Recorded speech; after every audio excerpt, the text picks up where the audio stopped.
Huh? What? Oh, it's time to get up. Okay, here's what I'll do. I'll grab a quick drink for a boost and get right to work. Okay, let's get started. Man, I'm actually pretty tired. You know what? I'm just gonna lay here for a second and rest.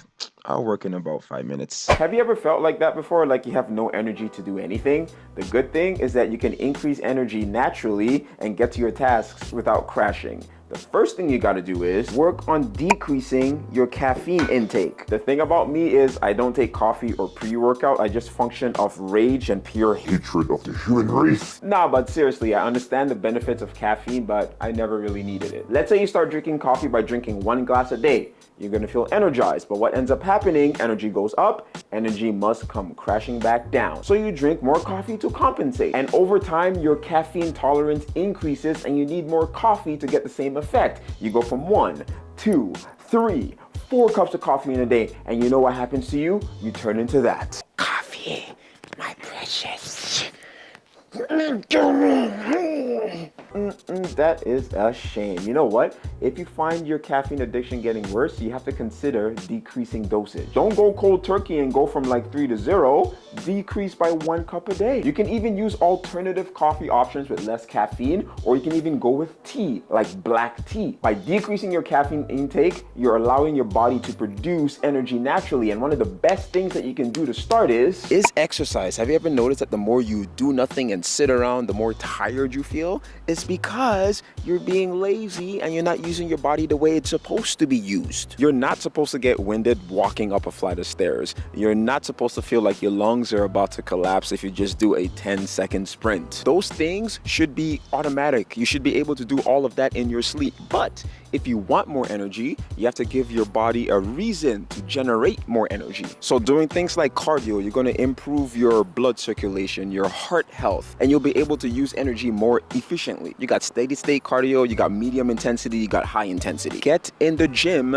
lift heavy ass weights, and get strong. You don't lift just to get big muscles and to look good naked in the mirror, but you know, I mean, that's a pretty good outcome. The more muscle you have, the stronger you are, you'll be able to live a better quality life. I mean, life just gets easier. Everyday tasks like carrying groceries in one trip, picking up a couch because you're moving, picking up your kid, playing with your grandchild, all become easy. You're going to be a lot more resilient to injury. You're not going to throw your back out opening the oven door. Your metabolism is going to increase. When you have more muscle, when your body composition is better, it's going to be easier to lose and maintain weight loss. See, now that's not all exercise is good for. It also makes you sleep better. The best kind of sleep you'll ever get is a post-workout sleep, because after you cool down, your body temperature drops. That tells your body that it's time to sleep, and it's going to be a lot easier to knock out. You need high quality sleep to be able to function properly, because guess what? A lot of us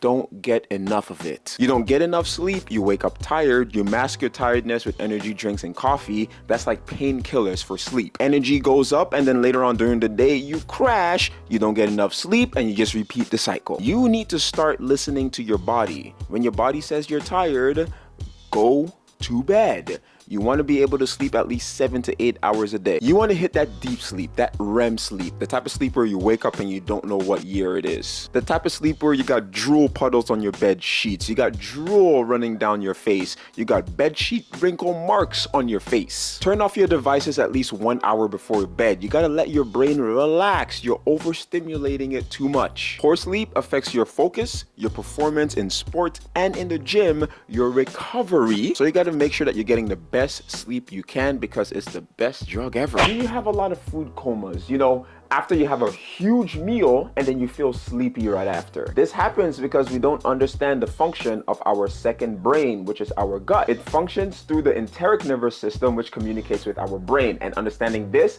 is the difference between feeling unlimited energy all throughout the day versus crashing out randomly or being stuck on the toilet because you ate something that you weren't supposed to. Your brain is a supercomputer and it needs fuel. And this fuel is glucose. You know where you get glucose from? Carbs. So are carbs bad for you? No, but quality matters. Let's say you just had a massive meal. You went to an all-you-can-eat, you stuffed your face, and you're feeling good.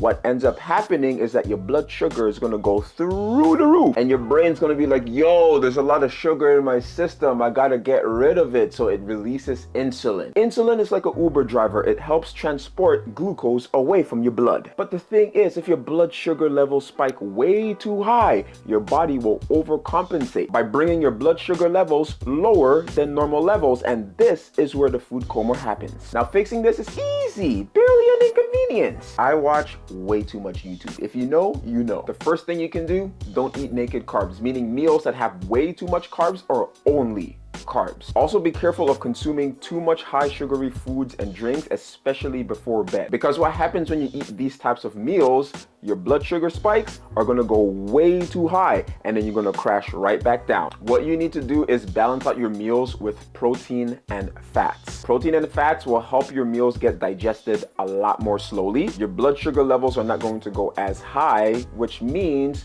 you're not gonna crash. You have to eat more fruits and vegetables as well. And yes, fruits are carbs. But the difference between a donut and an apple is that an apple has more nutrients. An apple has more fiber. So it's not going to spike your blood sugar up as high. There's something called a glycemic index. You want to eat foods that are more on the lower side of the glycemic index than foods on the higher side, especially if you're diabetic. You want to limit foods that are going to spike your blood sugar up way too high. So basically all I'm saying here, eat like a grown-up. If you do this consistently, your blood sugar levels will stay a lot more level. You're not going to experience those extreme highs and extreme lows at random points during the day. You'll keep your body happy, you'll have more energy, and you'll be a better functioning human being.